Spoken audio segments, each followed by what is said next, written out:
Hello दोस्तों, welcome to zero IAS में आपका स्वागत है। क्या आपको भी सीसैट का डर सता रहा है? क्या आपको भी इंग्लिश का पैसेज समझने में दिक्कत होती है, मैथ्स में दिक्कत होती है, यूपीएससी प्रीलिम्स में? क्या आपका मैथ्स कमज़ोर है जो ईपीएफओ का एग्ज़ाम है, एओईओ और एपीएफसी के लिए? अगर हाँ, तो आप बिल्कुल सही प्लेटफॉर्म पे हैं। आप हैं जीरो आईएएस के प्लेटफॉर्म पे। मेरा नाम है राहुल बरनवाल। मेरा सिलेक्शन ईपीएफओ में हो चुका है। मैंने यूपीएससी का मेंस 2020 में दिया है और यूपीपीसीएस मेंस 2021 में दिया है दोस्तों। तो मैं आप लोग के लिए सीसैट का एक कोर्स स्टार्ट किया हूँ आज से। इसमें अभी हम लोग पैसेज से शुरू करेंगे। डेली हम लोग 1 से 2 इंग्लिश में जो कंप्रीहेंशन आता है पैसेज, उसको सॉल्व करेंगे और किस तरह से यूपीएससी लैंग्वेज का यूज करके, भाषा का यूज करके आपको फंसाता है, उसको देखने की कोशिश करेंगे और किस तरह से हम लोग पैसेज को मैक्सिमम एक्यूरेसी के साथ, सटीकता के साथ सही करेंगे। इसी को लेके मैं ये आज से ये कोर्स लॉन्च कर रहा हूँ। ये कोर्स जीरो आईएएस का जो 100% सिलेक्शन स्ट्रैटेजी है उसका एक पार्ट है। उसके बारे में मैं आपको भी बताने जा रहा हूँ। देखिए दोस्तों, जीरो आईएएस जो आपका पसंदीदा चैनल है, वो आपके लिए एक फ्री में कोर्स लॉन्च किया है जिसके बाहर कुछ भी नहीं जाएगा। चाहे वो यूपीएससी प्रीलिम्स का पेपर होगा या यूपीएससी एओईओ या एपीएफसी की प्रिपरेशन होगी, इसकी तैयारी आप लोग, दोनों एग्ज़ाम की तैयारी आप लोगों का फ्री ऑफ कॉस्ट करवाया जाएगा। ठीक है। तो देखिए 4 मार्च से ये कोर्स शुरू हुआ है, मतलब आज से।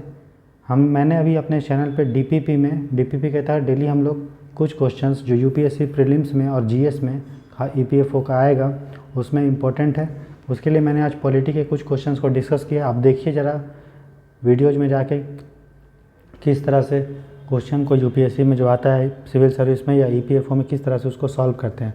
आपको एक यूनिकनेस, एक उत्कृष्टता मालूम चलेगी कि किस तरह से यूपीएससी का प्रीलिम्स का क्वेश्चन सॉल्व किया जाता है। दोस्तों, नॉलेज का यूज़ तो करते ही हैं, साथ साथ लॉजिक, ट्रिक्स और हैक्स का यूज करके, इंटेलिजेंट गेस और का यूज करके किस तरह से यूपीएससी प्रीलिम्स का, सीसैट का, साथ ही साथ जीएस का जो ईपीएफओ का पेपर आता है, किस तरह से उसको सॉल्व करते हैं वो हम लोग देखते हैं। ठीक है, देखे हैं।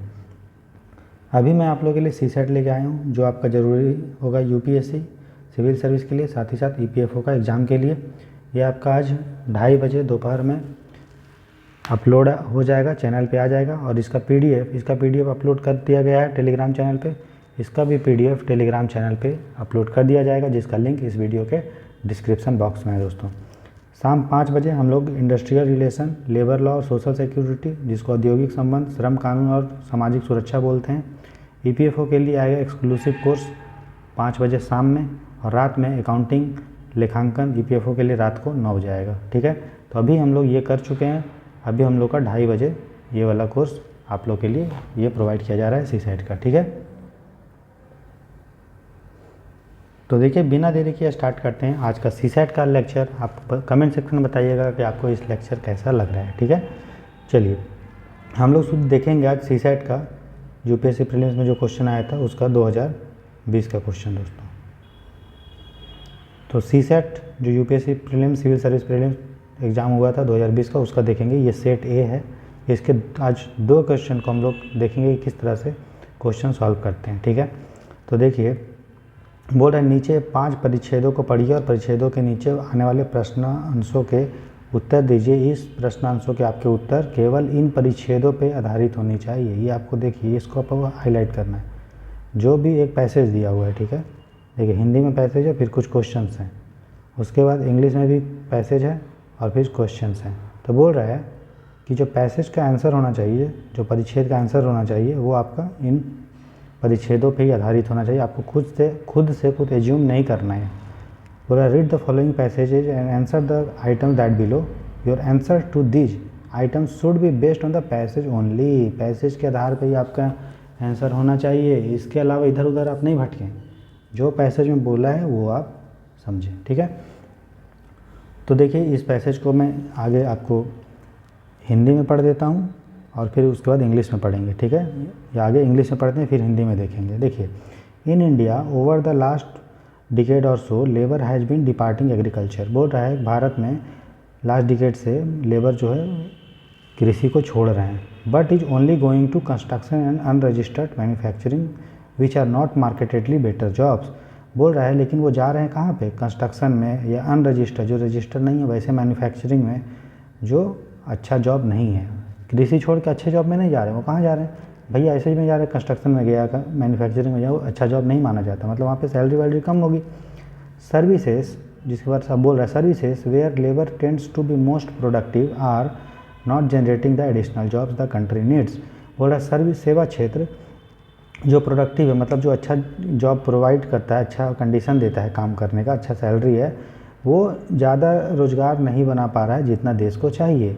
India will need 24 million or so jobs over the next decade. बोल रहा है भारत को आने वाले दशकों में, 10 साल में तकरीबन 2.4 करोड़ जॉब चाहिए, 24 मिलियन जॉब चाहिए।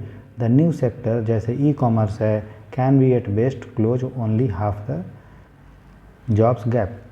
तो हम लोग को 24 मिलियन जॉब चाहिए, लेकिन मात्र आधा जॉब मतलब 12 मिलियन जॉब, 1.2 करोड़ जॉब ही ई कॉमर्स दे पाएगा। बाकी का जो आधा जॉब होगा मतलब 1.2 करोड़ या 12 मिलियन, वो दो sector that derive domestic demand such A health and education. तो बाकी जो 12 मिलियन का क्रिएशन होगा रोज़गार का, वो आपको हेल्थ और एजुकेशन पे डिपेंडेंट रहना पड़ेगा, मतलब हेल्थ और एजुकेशन सेक्टर पे आप फोकस करेंगे तभी 12 मिलियन जॉब क्रिएट होगा। समझ में आया?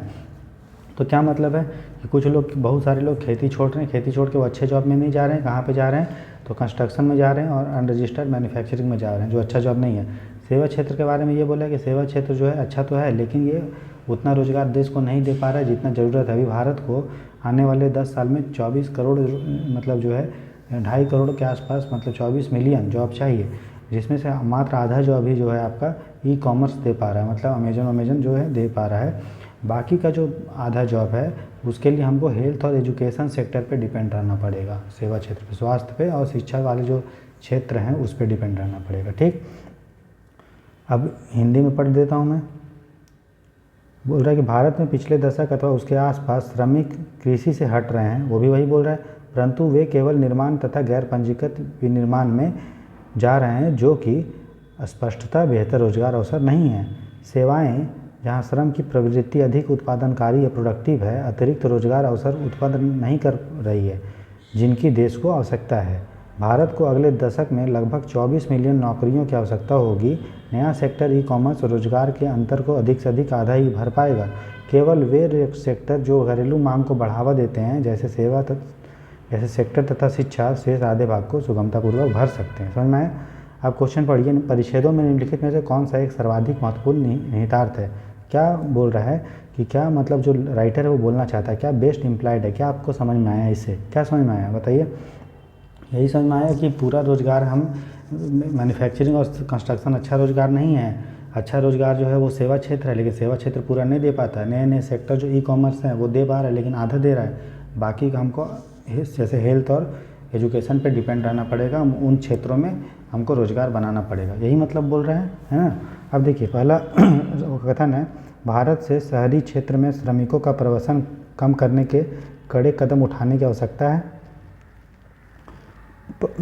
इसका इंग्लिश में, strong measures need to be taken to reduce the urban to rural to urban migration of labour. ये बताइए कहीं भी आपको प्रवासन के बारे में बोला गया है क्या कि प्रवासन या माइग्रेशन को हमको कम करने की ज़रूरत है, कड़ा कदम उठाएंगे, बोला गया है? कहीं भी जिक्र है माइग्रेशन का? तो यहाँ पे क्या बोला था, इंस्ट्रक्शन क्या था, केवल परिच्छेदों पे ही आधारित देना चाहिए, बेस्ड ऑन द पैसेज। यहाँ पे माइग्रेशन का दोस्तों, माइग्रेशन का, प्रवासन का कहीं भी जिक्र है नहीं, तो ये हमारा क्या होगा, गलत। हमारा प्रवासन वाला क्या होगा, गलत। आगे देखते हैं, निर्माण तथा गैर पंजीकृत विनिर्माण में कार्य करने की स्थितियों को सुधार आना चाहिए। The working condition in the construction and unregistered manufacturing needs to be improved. ये बात सही है कि हमें सुधार लाना चाहिए, लेकिन क्या इस पैसेज में उस वही बात बोला गया है?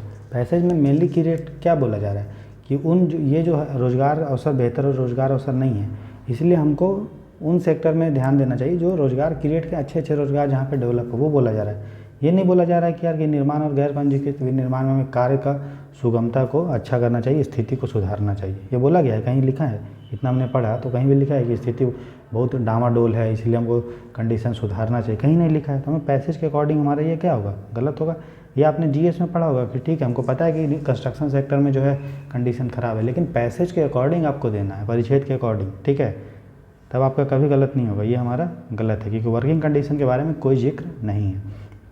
फिर हम देखते हैं सेवा सेक्टर बेरोजगारी की समस्या को कम कर रहा है। सेवा सेक्टर क्या बोल रहा है? बेरोजगारी, अनएम्प्लॉयमेंट को कम कर रहा है। मैसेज में क्या बोला गया है कि जो सेवा क्षेत्र है वो उतना रोजगार क्रिएट नहीं कर पा रहा है जितना इस देश को ज़रूरत है, ठीक है, रोजगार बना रहा है लेकिन उतना कम नहीं कर पा रहा है बेरोजगारी की समस्या, ठीक है। तो सेवा सेक्टर बोल रहा है उतना रोजगार क्रिएट नहीं कर रहा है, मतलब क्या कि बेरोजगारी की समस्या ज्यों की त्यों है, तो सेवा सेक्टर का उतना कोई खास रोल नहीं है, यही पैसेज में बताया गया।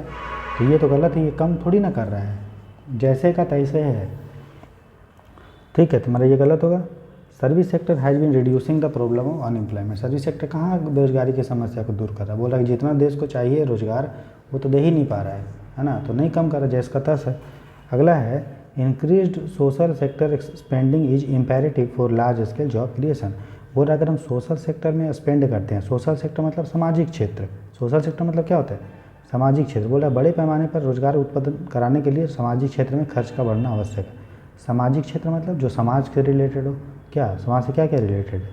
शिक्षा है, स्वास्थ्य है, सुपोषण है, पोषण बोलिए, पोषण है कि नहीं, ये सब समाज से रिलेटेड है।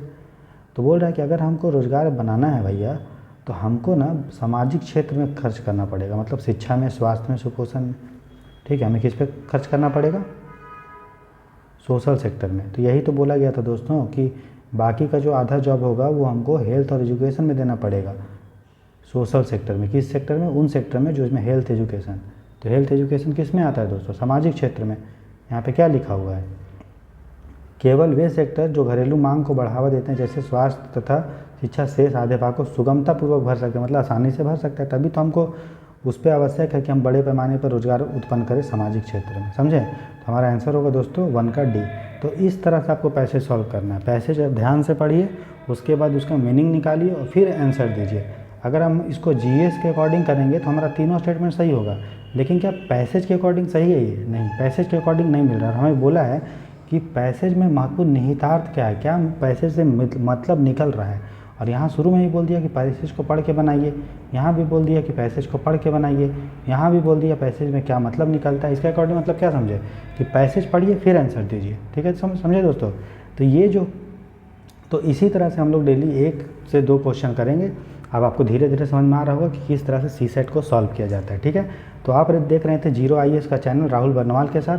सीसेट का डर आपको कभी नहीं सताएगा दोस्तों, मैं हूँ ना दोस्तों, क्यों टेंशन ले रहे हैं आप, ठीक है। आपका जब एग्ज़ाम होगा 28 मई को, तो आप सीसेट आपकी मुट्ठी में होगा दोस्तों पूरा, चाहे वो मैथ्स हो, इंग्लिश हो, रीजनिंग हो, ठीक है। उसी तरह EPFO का में जो पेपर होगा GS में, भले उसमें इंग्लिश नहीं आता है, मतलब जो कंप्रीहेंशन नहीं आता है, लेकिन उसमें ग्रामर तो आएगा दोस्तों, तो ग्रामर की भी आपको पढ़ाई कराऊंगा धीरे धीरे, सब साथ आपका चलते रहेगा। बस ये आप चैनल पे बने रहिए, सब्सक्राइब करें, शेयर करें।